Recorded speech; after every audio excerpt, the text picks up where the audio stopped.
अस्सलाम वालेकुम। आज मैं बहुत खुश हूं कि हमारे साथ हैं डॉक्टर परवेज हुडबाई।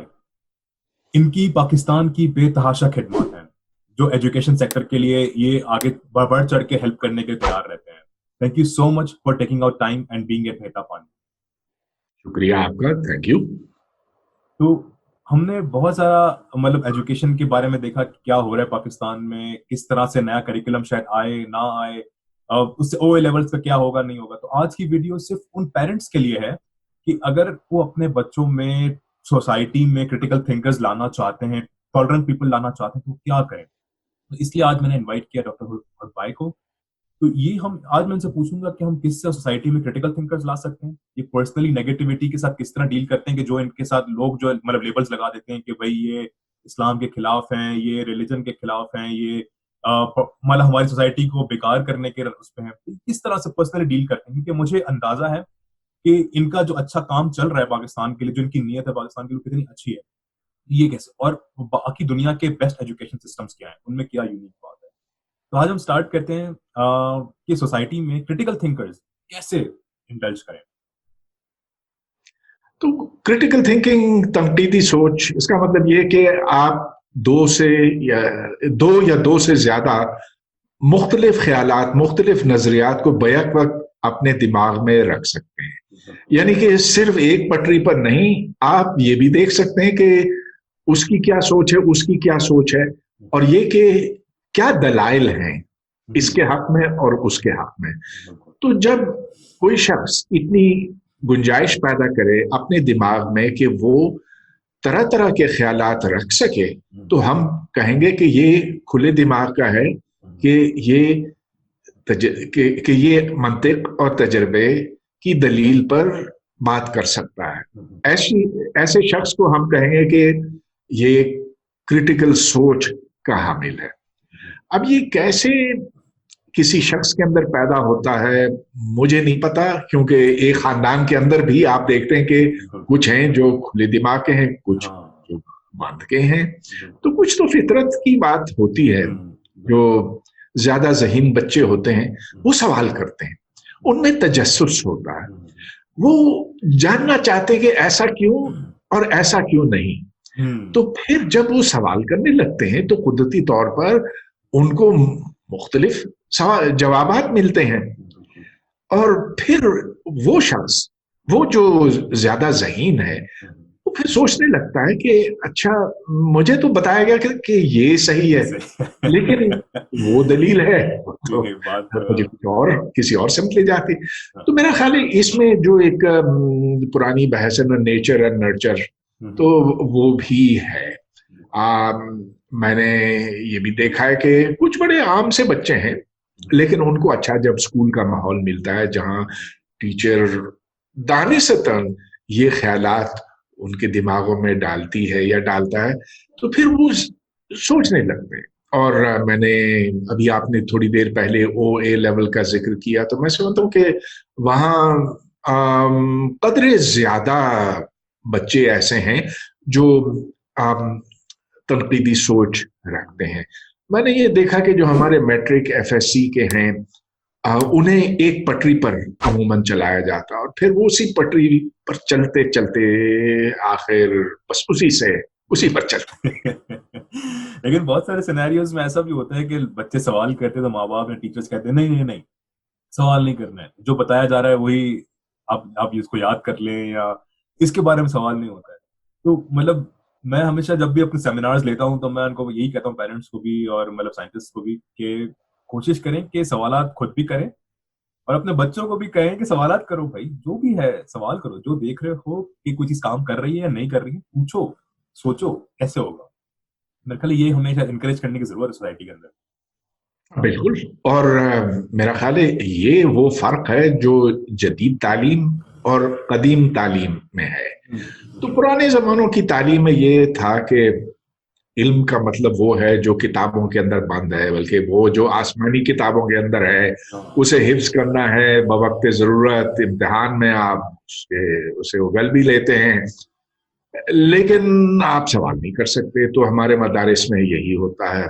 जबकि स्कूलों में, अच्छा स्कूल भी हमारे यहाँ पाकिस्तान में तो तरह तरह के हैं ना, इधर तो वो भी स्कूल हैं जो सरकारी हैं, जहाँ उस्ताद है डंडा लेकर खड़ा होता है, जब वो कभी आता है तो डंडा आता है तो डंडा लेके आता है। लेकर ऐसा भी होता है कि बस कोई आए भी ना। बहरहाल दूसरी तरफ ये आईबी है, आईबी जिसमें आजकल सुना है कि कोई 45-50 हजार रुपया माहाना फीस है बच्चों की। तो वहां तो पूरी कोशिश इस पर होती है कि बच्चे को एक सोचने समझने वाला इंसान बनाया जाए। और ये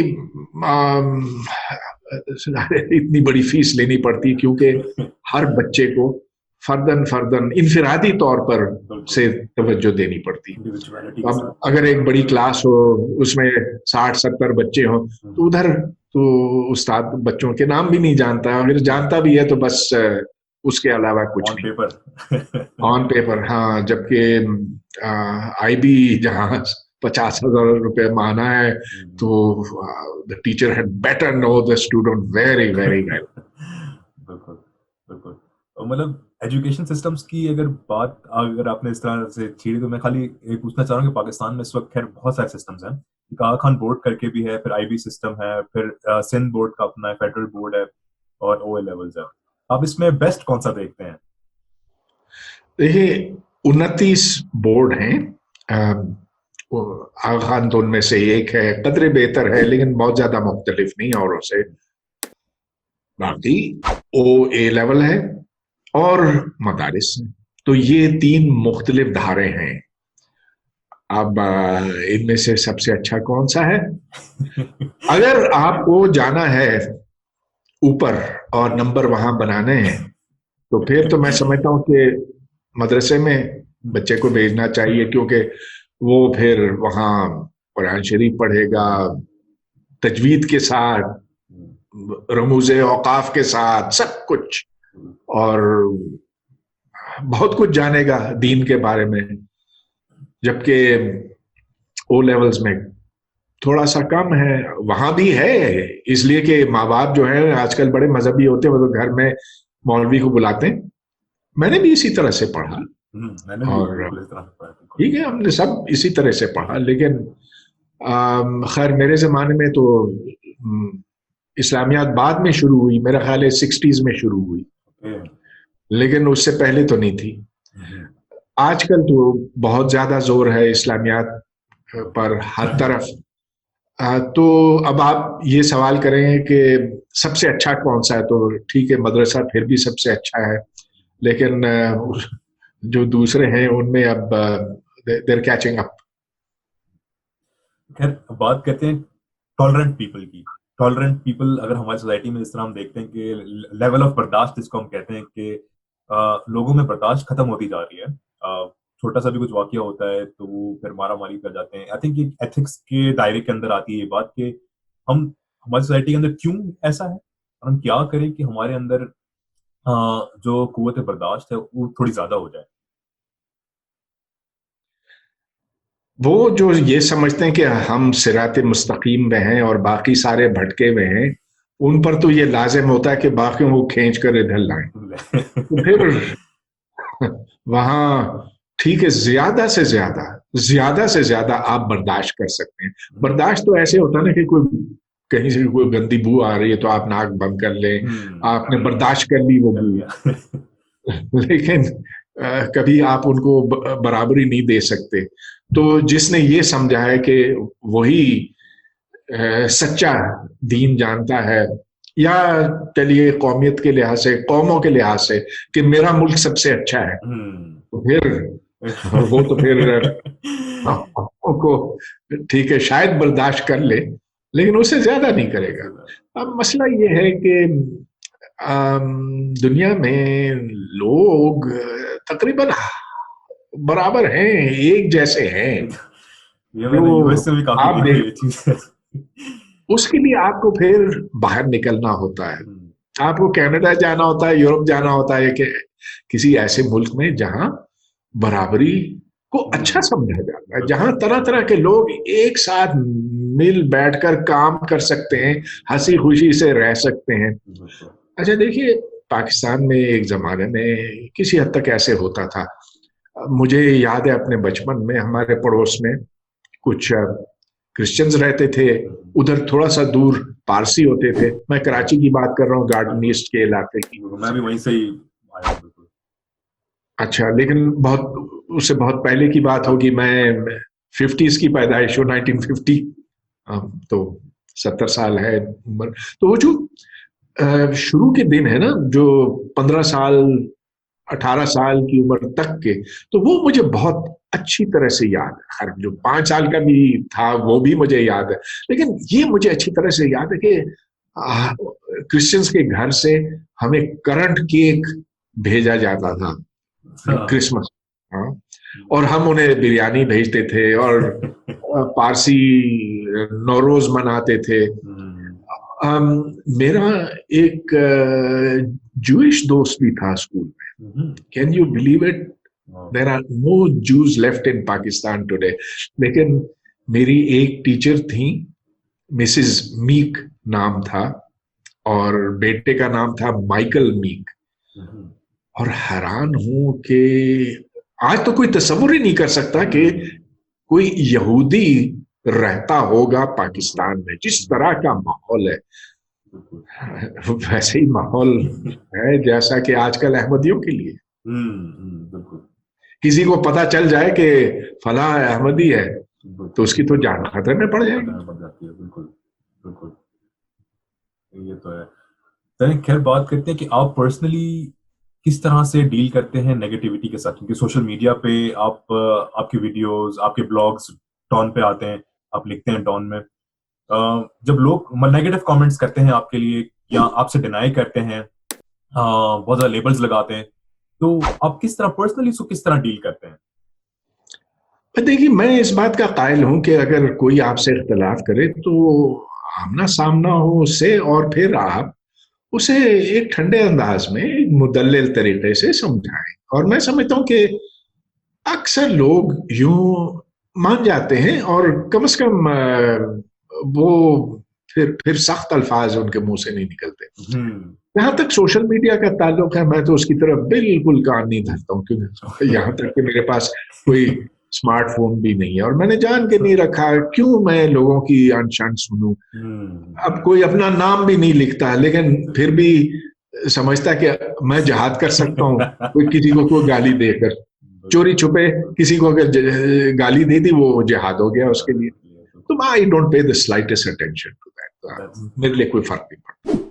ये बड़ा बड़ा अच्छा पर्सपेक्टिव है, लेकिन जिस तरह आप बता रहे थे कि इख्तिलाफ राय होती है तो आप बैठ के ठंडे दिमाग से उसके साथ डिस्कशन करना चाहते हैं। आई थिंक ये भी एक क्रिटिकल थिंकिंग का पार्ट है कि हम इस चीज को एक्सेप्ट कर सकें कि यार हमारे से मुख्तलिफ राय रखने वाले के साथ हम बैठ के डिस्कस कर सकें, रादर देन कि हम कहें नहीं नहीं भाई ये तुम गलत मैं सही। हाँ, बिल्कुल। मुझे क्या पता कि मेरी बात ठीक है कि उसकी हम्म। है।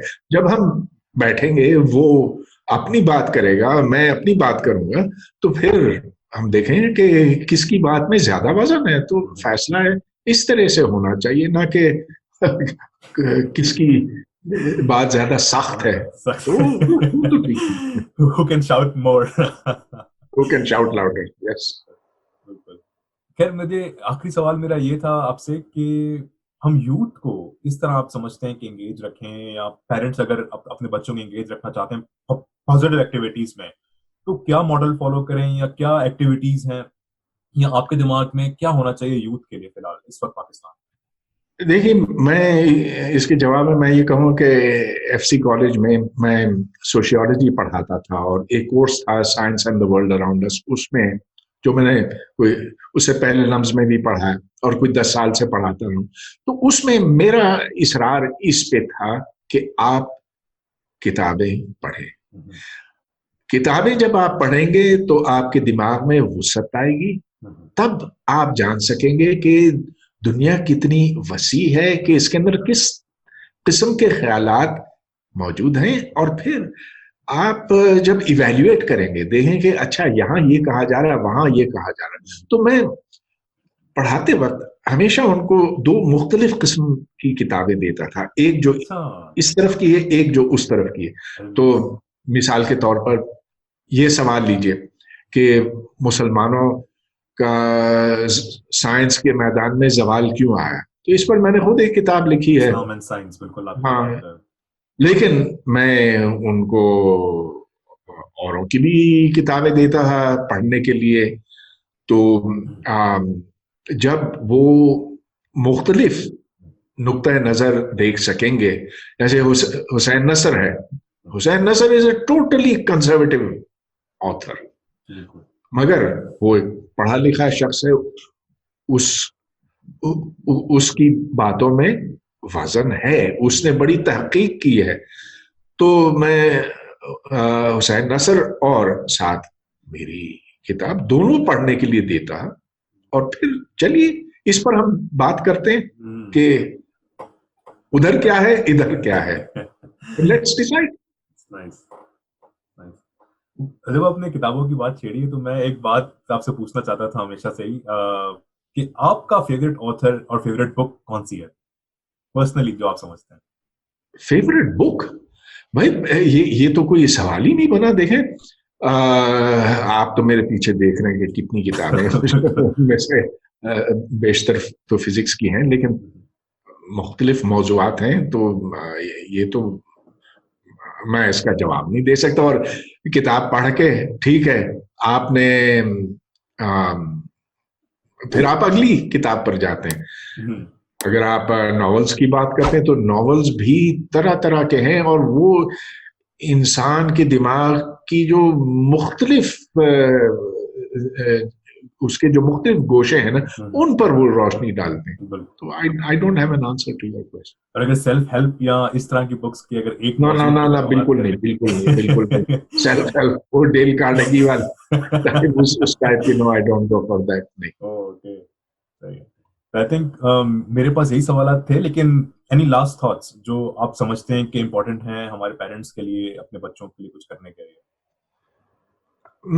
ये है कि वालदेन हमारे यहाँ पाकिस्तानी वालदेन जो है वो अपने बच्चों पर जोर जबरदस्ती कुछ जरूरत से ज्यादा करते हैं। हम्म। अब हर बच्चे की अपनी कोई टैलेंट होती है। वो बिल्कुल। कोई ऐसा है जो मैथमेटिक्स में बहुत जबरदस्त है, हम्म। लेकिन कोई ऐसा है जिसमें जो बहुत आर्टिस्टिक है।